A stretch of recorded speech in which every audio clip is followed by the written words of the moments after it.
مرحبا بكم في قناتي. سأريكم اليوم طريقة عمل مدفأة الكريسماس بصلصال.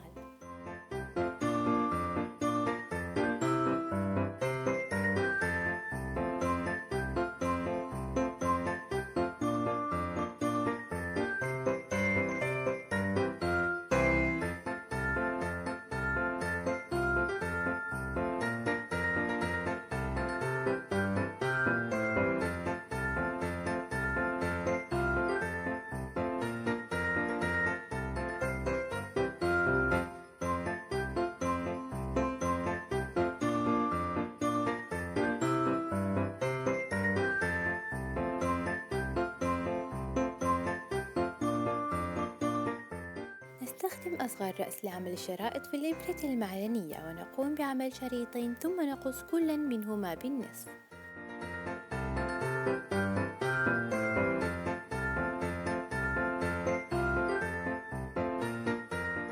والآن نستخدم أصغر رأس لعمل الخيوط. سوف نحتاج إلى 8 خيوط، 4 في كل جهة.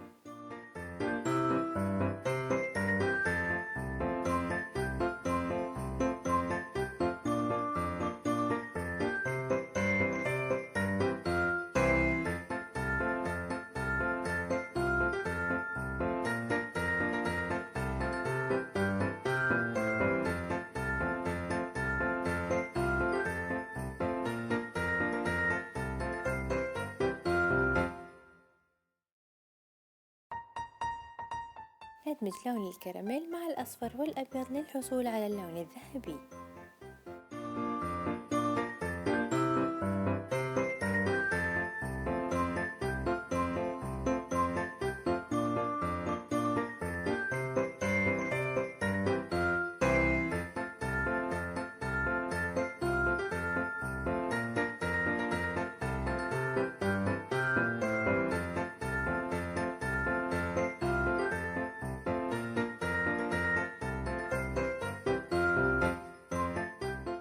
نحضر قطعة حمراء ونقوم برسم جورب صغير عليها، ثم نقصه ونرتبه جيدا.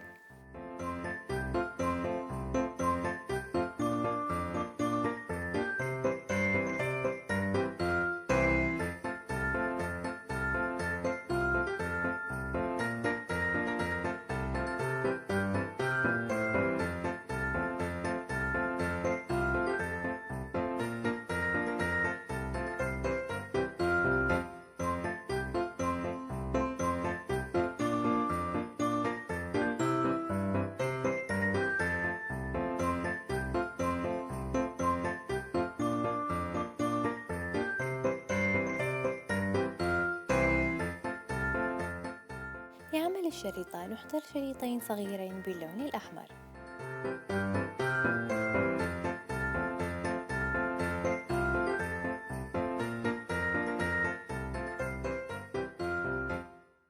نحضر كرة صغيرة حمراء ونثبتها في الوسط.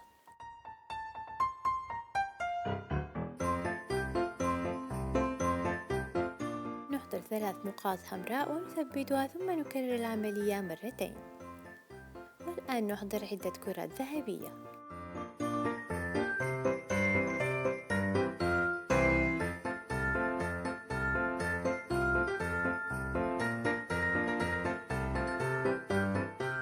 لعمل الشموع نحضر قطعة أسطوانية الشكل بأطوال وألوان مختلفة.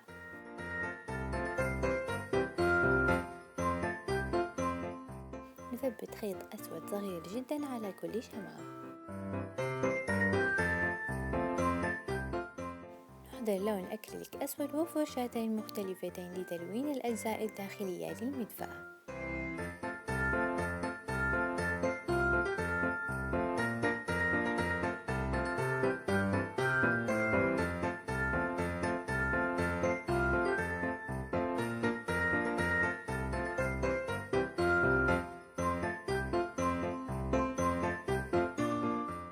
ثم نحضر لون بورسلين ذهبي لتلوين الأجزاء الذهبية.